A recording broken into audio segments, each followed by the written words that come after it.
बोलती पुस्तके. ज्यांना वाचनाचा नाद त्यांना बोलती पुस्तके घाली साद. आमचं चॅनल सबस्क्राईब करा आणि सबस्क्राईब करायला इतरांनाही सांगा.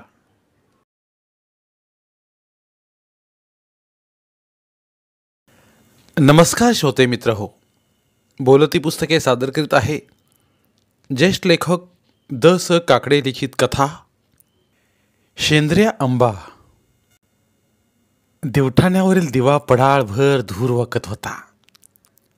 तिथं उकळाजवळच सोजू पायाला तिडा घालून बसला होता. शून्य नजरेनं दिव्याच्या काळ्या मिचूक धुराकडे पाहत होता. रुपी त्याच्या नजीकच बसली होती. पडाळीच्या उघड्या कवाडातून ती देव नदीकाठच्या मळईच्या वावरातील शेंद्र्या आंब्याकडे भकास नजरेनं पाहत होती. रात्र बरीच झाली होती, तरी चांदणं चांगलं पडलं असल्यानं ते झाड चांगलं टहाळ दिसत होतं. 15 दिवस झालं सुजूनं आपल्या राहीचं लगीन कसं बसं पार पाडलं होतं. सांगावाल्यानं सुजूनं कालच तिला बोटा एसटी स्टँडवर एसटी पकडून तिच्या नवऱ्याच्या इकडं साकुरमांड्याला नेऊन घातलं होतं. जावयाशी 2 शब्द बोलायचं झाल्यावर सुजू तिथं थांबलाच नाही. माहुलच्या फाट्यावर एसटी पकडून तो चांगला गडात पडता आपल्या आंबीला फिराडू झाला होता. एकुलती एक लाडकी लेक राही आज 2 रोज पडाळीत नाही म्हणून सुजू रुपालीला काही सुचत नव्हतं.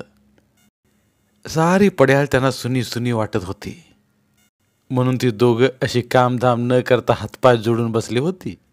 तेही गचुऱ्याखाली अन्नपाणी न सरकवता. काय बोलावं? अगं राहायच्या आई, काय व? रुपीनं शेंद्र्या आंब्याकडे लावलेली नजर तशीच ठेवीत म्हटलं, आज बी तुपल्याला काय खाया पियाचं का नाही? नाही व, मग आपल्याला काय खावावं वाटत नाही की पेवावं बी वाटत नाही. माहे बी तुया ग झालंय बघ. मग आत्ता व मग काय, आता मपल्याच्यानं नाही बसून राहत. मी भुईला पडतो. मग हातरून करून देऊ? पाय तुला उठवत असन तर. रुपीला खरं म्हणजे उठायचं जीवावर आलं होतं, पर घरधण्याला भुईलाच कसं पडू द्यायचं म्हणून तिनं लय केंदूळ बसल्यानं उदय लागलेलं बुड चाळवलं आणि हाताचा रेट्टा देऊन ती उभी राहू लागली. पण आज 2 रोज पोटात काहीच नसल्यानं तिला उभं राहावं ना. तवारी आल्या गे ती मटकन खाली बसली. सुजू तिची ती करून अवस्था पाहून कळवाळला. तिला सावरीत तो बोलला, तू बसवली निसूर, माया हातरून मीच करतो. सुजू त्यावर उठला. वलनीवरची अंतराची फाटकी गुदडी भुई न झाडताच तशीच टाकल्यावर तो तिच्यावर आडवा झाला. अंगाचं मुटकुळं करून पडला. फिराडून रुपीला मायेनं बोलला, अगं ये राहायच्या आई, तू बी पडये इथं. कवर डोळं फुडती जागून जागून. पर मला झोपच यायची नाही. ह्या कुशीहून त्या कुशी व्हावं लागेल म्हणून बसून राहते. तरी मी म्हणत होतो, काय ते राहायचं लगीन पुढं कवातरी करू म्हणून, तर तू घोड्यावर आलीस. आता पहा तिच्या खेरी दोघांना बी कर्म ना. पर मी का उगा घोड्यावर आलते? पुरीला पदर आला ता. ये ना पदर, त्याचं काय. राहिले असती राही आणखी 1-2 झालं आणि मग लोक काय बोलले असते? जग लाख बोल ना, तिची फिकर आपल्याला का म्हणून. पर आके त्यांना घाबरूनच पुरीचं लगीन करावं लागलं असतं का नाही? बरं जाऊ दे वली त्या उचापती. आता आपण दोघं मराय मोकळे तर झालो का नाही? इतक्या लवकर मरून कसं भागेल आपल्याला? अजून तर पुरीचा संसार बघायचा आहे. तिची नातवंड नाही पर आपली नातवंड माहितीची पोरं तरी आपण आपल्या मांडीवर खेळवाय पाहिजे ना. रुपीची त्या भरल्या शब्दानं सुजूचं डोळं पाणावलं. त्याच्यानं पुढं बोलवं ना म्हणून तो तसाच डोळं मिटून पडला. ती मात्र तशीच बसून राहिली. पहिल्या गत ती उघड्या कवाडातून देव नदीकाठच्या मळईच्या वावरातील शेंद्र्या आंब्याकडे भकास नजरेनं पाहत राहिली. रुपीला रांगड्या हेबतीनं बळकावलेलं ते झाड कसं तरी दिसू लागलं. त्या झाडाकडे डोळे फाड फाडून पाहत असतानाच ती शहारली. चांगली मोठ्यानं किंचाळली. काय ग? ती किंचाळी म्हणून सुजू घाबरत बोलला. शेंद्रे आंब्याखाली काहीतरी काळं काळं दिसतं या बाय माणसागत. असं ना हाडळ बिडळ. सुजून केल्या त्या भलत्याच तर्कानं रुपी दचाकलीच. नकशिकांत थरारली. तरी उघड्या कवाडाजवळ मोठ्या धाडसानं गेली. तिथं उभी राहून धडधडत्या उरानं त्या आंब्याकडे पाहू लागली. आवा, आता तर रडण्याचा बी आवाज ऐकू येतोय. हाडळ इवळत असन. तो मोगम पंचीच बोलला. नाही व, रडणं वळखीचं वाटतं या आपल्या रायगत. तिच्या त्या बोलानी सुजू गुदडी फुगून तट्टीशी उठला. तिच्या जवळ आला, कान देऊन ऐकत राहिला आणि राहीचा रडण्याचा स्वर ऐकून तो चक्रावला. म्हणून तसाच उघडा वागडा आंब्याच्या रोखानं वावधाना गत पळत सुटला. रुपीला मग कुठला दम, ती त्याच्या पाठोपाठ. राय राय राय बाय. घामाघूम झाला सुंजू शेंद्र्या आंब्याखाली बसून रडणारा राहीला विचारित होता. बापाचा आवाज ऐकून राही रडायची थांबली. रुपा पुढे आली. तिनं लेकीला मिठीच मारली. झालं, बयाच त्या दोघींनी एकदम गळा काढला. सुजू बिचारा भ्रमिष्ठागत तिथं उभा राहिला. मग त्यानं मोठ्या मिनतवरून त्या दोघींना पडाळीत आणलं. दिव्याच्या उजेडात त्यानं राहीला निरागलं.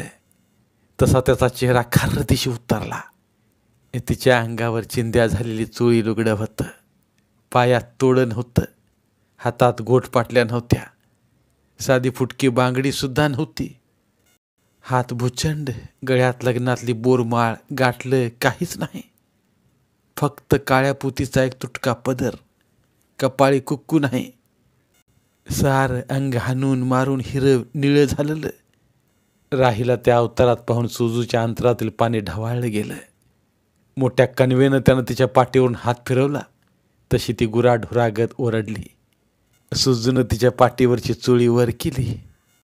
बापू, तिची पाठ हाणून मारून हिरड्यागत झाली होती. ते सारं पाहून सुजूचं अंगच बहिरावलं. पोरी, हे काय आहे? सुजू दुःखानं बोलला. पण राहीला बोलवं ना, तिला सारखं रडू फुटत होतं. थोड्या वेळानं मन हलकं झाल्यावर ती बोलली. काल तू आम्हाला माझ्या नवऱ्याक घेऊन घातलंस. त्याला तिथं तू बोललास, लग्नात अंदान दिलेला शेंद्र्या आंबा आता तसा मिळणार नाही. आणि मग तू तिथं न थांबता हे कफराडू झालास. त्यानं माझ्या नवऱ्याचं डोसकं सनाकलं. आणि आज सकाळच्याला त्यानं मला निरगुडीच्या वल्या फोकानं गुराढोरागत बडिवलं. मला ह्या अवतारात इकडं पायी पायी हकाललं. शिर ताणून त्यानं मला ताकीद दिली. जवळ तुझ्या बाप मला शेंद्र्या आंब्या देत नाही, तवर मी बी तुला नांदेत नाही. आणि तशीच आलीस तर तू आहे आणि मी आहे. बाप्पा, तू माही कसं करणार आता? राहीनं गळा काढला.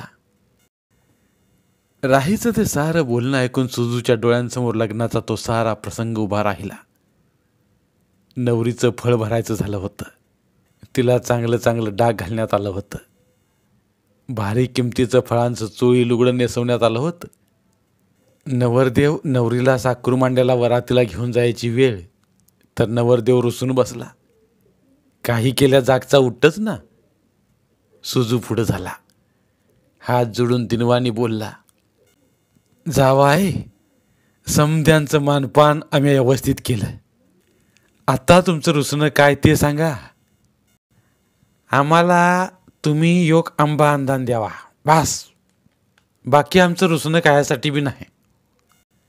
आणि याक सांगून ठेवतो, आंबा अंदान म्हणून मिळाला नाही तर तुमची पोरगी तुम्ही सांभाळा. आम्ही तसंच निघतो.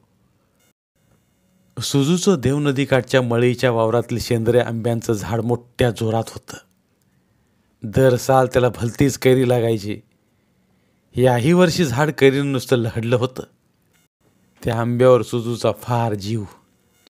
त्या आंब्याशिवाय सुजूला दुसरं आंब्याचं झाड नव्हतं. आणि जे होतं ते आता जावयाला अंदान म्हणून द्यावं लागणार म्हणून तो गोंधळला. त्याला काही समजेना. तो गप्प बसला. रुपीज मग पुढे झाली आणि तिने नवरदेवाला झाड अंदन म्हणून दिल्याचं सांगितलं. त्यावर नवरदेवानं आपल्या मुंडावळ्या सारल्या आणि कट्यार उडवीत तो नवरीला घेऊन मोठ्या दिमाखात गेला. सारा प्रसंग सुजूच्या डोळ्यांसमोरून जसेल तसा तळून गेला. सुजूनं राहीचं लग्न काढलं होतं, पण घरी तर दुबळवाडी. मग तिच्या लग्नासाठी पैका. त्याला चांगली 2-3 वावरं होती, पण देवनदी काठच्या त्या मळईच्या वावरासारखी कोणत्याच वावराची किंमत येणार नव्हती. म्हणून सुजूनं ते विकावयास काढलं. रांगड्याचा हैबत त्या वावरावर डोळा ठेवूनच होता. लगेच तो पुढं झाला.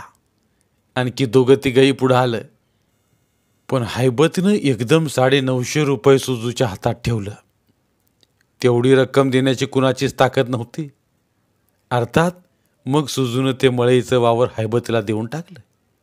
संगमनेरला जाऊन त्यानं तसा कागदी लिहून दिला, पण त्याआधी सुजूनं हैबतीला आट घातली होती. हैबती, ह्या मळईचं वावर तुला ऐकाय मी नाही म्हणत नाही, पर वावराच्या मधभागी असलेलं शेंद्रे आंब्याचं झाड मात्र माहे राहील. हे कबूल होत असन तर तुला वावर मिळेल. हाय कबूल? थोड्यासाठी चांगलं वावर दवडणं हैबतीला मानवण्यासारखं नव्हतं. त्यानं ते म्हणणं मान्य केलं. सुजू आनंदला. वावर विकल्यावरही त्यातील आंब्याचं झाड आपलं राहणार म्हणून त्यानं हैबतीला ते वावर दिलं. हैबतीवर त्यानं विश्वास ठेवला, पण हैबती पक्का कावेबाज माणूस. बोलून चालून तो रांगडा. नव्या वावरातील आंबा पाहून तो हातचा कसा दडवणार? राहीचं लगीन झाल्यावर 10-12 दिवसांनी तो सुजूला बोलला, सोजा, माया नया वावरातील शेंद्र्या आंबा तो जावयाला लग्नात अंदान म्हणून का दिलास? काम हे झाड माहे पहिल्यागत राहील असं आपलं पहिलं ठरलं होतं का नाही? त्या मला काय बी माहीत नाही. त्यानं सरळ कानावर हात ठेवला. तो आणखी पुढे बोलला, आजपासून माया मळईच्या वावरात जो पाय टाकील आणि आंब्याच्या कैरीला हात लावील त्याचा हात पाय तोडल्या खेरीज राहायचं नाही. हा, अजून म्हणशील मला माहीत नाही म्हणून. रांगडा हैबती असा आपल्या जातीवर जाईल ही सुजूची कल्पना नव्हती, आणि हैबतीनं तर असा सुजूला हिंगा दाखवला. बिचारा सुजू फुटक्या बेडकी गत भुई सपाट झाला. रांगड्या हैबतीचं तो आता काहीच वाकडं करू शकत नव्हता. म्हणून सुजूनं राहीला तिच्या नवऱ्याकडे नेऊन घातलं. तेव्हा खाली मान करून सांगितलं, जावाय, तुम्हाला झाड अंदान म्हणून भेटायचं नाही. राईच्या नवऱ्याच्या कपाळावर आट्या उठल्या. वय, आता त्या झाडाभोवती वाद उपाटला आहे. आमचा नाईलाज आहे बघा. सुजू खरं काय ते बोलला, पण राहीच्या नवऱ्याला हे खरं कसं वाटणार? लग्नात झाड अंधन द्यायच्या वेळी सासऱ्यानं घेतलेले आडेवडे त्याला आठवले. म्हणून तो आता समजला की आपला सासरा वेळ निभावून बसला आणि आता फसवायला आला आहे. तो आधीच हट्टी, त्यात सुजूचं हे प्रकरण. सासऱ्याला जन्माची अद्दल घडवायचीच आणि शेंद्रे आंबा अंधन म्हणून मिळवायचाच ही अटकळ त्यानं मनाशी बांधली. म्हणून तर त्यानं मोठ्या नाटकीपणानं आपल्या सासऱ्याला माहुलच्या फाट्यापर्यंत कसला सुगावा लागू न देता बोलावलं आणि सकाळच्या पारीस त्यानं राहीभोवती चांगलाच राहाडा केला. 2-3 दिवस असेच गेले. ह्या 2-3 दिवसात सुजू पडाळीच्या बाहेर असा पडलाच नाही. ऐकलं का? रुपीनं राहून बोलली. काय? सुजू उदासवानी बोलला, आता तुम्ही शेंद्रे आंबा राहायच्या नवऱ्याला अंदान म्हणून देऊन टाका. पर आपण कसं कोंडीत सापडलोय तू हे बघतीस का नाही? पर जावाय बी समजूतदार नाही. त्यानं पुरीची जिंदगानी वाईट जाईल. तवा तुम्ही त्या काळतोंड्याकडे जावा. आणि त्याप जाऊन काय करू? त्या मेल्याच्या पाया पडा. त्या राखी साहेब त्याला आली की उतपवा. ज्याचं परत मुस्काड पाहू नये अशा माणसाच्या पाया पडायचं म्हणजे? सोजू भडकलाच. जावई एवढा तुटून बसला तर बसू दे. मग पुरीचं कसं होणार? राहिलं आपल्या आजवर जशी सांभाळी तशी सांभाळू, घरी बसलो तरी जड नाही ते आपल्याला. बापाचं हे बोलणं ऐकून राहीनं मान वळवली. पडाळी बाहेर ती रडत निघाली. सुजूने तिला अडवलं आणि तिच्या डोळ्यातलं पाणी पाहून त्याच्यातील अवसानच गायब झालं. तिला मायेनं थोपटीत तो बोलला, पोरी, अशी टिप्प नको ढाळूस. तुझ्यासाठी मी नरकात बी जाईल. सुजू हैबतीच्या घरी गेला तेव्हा तो आडदांड बाप्या आपलं झाड तोडायच्या मोठ्या धारदार कुऱ्हाडीला दांडा घालीत होता. सुजूला आपल्याकडे आलेला पाहून तो चमकला. कुऱ्हाड घराच्या कोपऱ्यात ठेवून तो बोलला, सोजा, मयाक घ्यायला आलास? माही राही तिच्या नवऱ्यानं का हकलली हे तुला माहिती ना? वय, तरी मी सांगून ठेवतो, शेंद्रे आंबा मी देणार नाही. पर नेवान चाल का नाही? नेव पाहिजे असन तर कोर्टात जा. झुंदाय मी तयार आहे. त्याच्या त्या आव्हानानं सुजू जागच्या जागी कोलमडलाच. तोंडात मारल्या गत तो आपल्या पडाळीकडे जाऊ लागला. त्याच्या डोळ्यांसमोर राहीचं भवितव्य उभं राहिलं आणि त्याचं पाय जागच्या जागीच थबकलं. हैबती, शेंद्रे आंबा मी एकाच मागितला तर देशील? सुजूनं नवाच तोडगा काढला. हैबतीनेही मग सारासार विचार केला. तो बोलला, सोजा, ये पहा, मला बोट्याचा सीत्याचा अंबार बैल विकतोय. मला पैरणीसाठी दुसरा नवा बैल उभा करायचा आहे. मला बी पैशाची गरज आहे. तेव्हा बोल मग झाडाची किंमत. मालक, तू झाडाची किंमत मी कशी सांगू? सुजूनवर मी घाव मारला. पण रांगड्या हैबतीचा हात जलम गेलेला. निर्लज्जपणानं तो बोलला, सोजा, मालकानं स्वतःचा माल स्वतःच विकत घेऊन आलेली रक्कम गिराईकाला देणं मग जरा नईनच नाही का? वय, सुजू तोंड कडवट करून बोलला. बरं सोजा, बोल आंब्याची किंमत. हे पहा, तू मळईचं वावर 950ला घेतलास. लग्नाला मी 750 की 800 रुपये घालवलं. सुजू 150 रुपयांशिवाय जास्त रक्कम देऊ शकत नाही हे पाहून रांगड्या हैबत्यानं तोंड वेडं वाकडं केलं. सुजू समजला, हैबती एवढ्या थोड्या किमतीत झाड द्यायला तयार नाही ते. त्यानं सुजूला चार बनला. त्यानं हैबतीचं पाय पकडलं. तो पाय सोडीनाच. हैबतीलाही मग काय वाटलं कुणास ठावं. तो तयार झाला. सुजू उजळला, बोलला, तू आता शेंद्रे आंब्याखालीच ये, तिथं मी तुला पैसे देतो. सुजू पैसे घेऊन आंब्याखाली आला. हैबती त्याच्या आधी तिथं येऊन बसला होता. त्याच्या हातात पैसे देऊन सुजू बोलला, हे पहा, आपण शेत सरीत उभा आहे. आत्ता तरी दिला शब्द मोडू नकोस. आज पण झाडावर मालकी सांगू नकोस. झाड आता पार तू येच, रोकडे सराची शपथ. हैबतीनं कधी नव्हते देवाचं नाव घेतलं. सुजू त्यानं फुलला. आता सारी कटकट मिटली ह्या विचारानं सुजून आंब्याकडं मोठ्या आनंदानं पाहिलं. त्याच वेळी रांगडा हैबती त्या झाडाकडे पाहून भयानपणे स्वतःशीच हसला. मग सुजूला तो बोलला, सोजा, आता ह्या झाडाचा मला माझ्या वावरात असून बी काय उपयोग नाही, नाही का? आणि ह्यावर तो परत कोणत्या तरी विचारानं भयानकपणे हसला. त्याला असं हसताना सुजूनं कधी पाहिलं नव्हतं. त्यानं तो थरकला.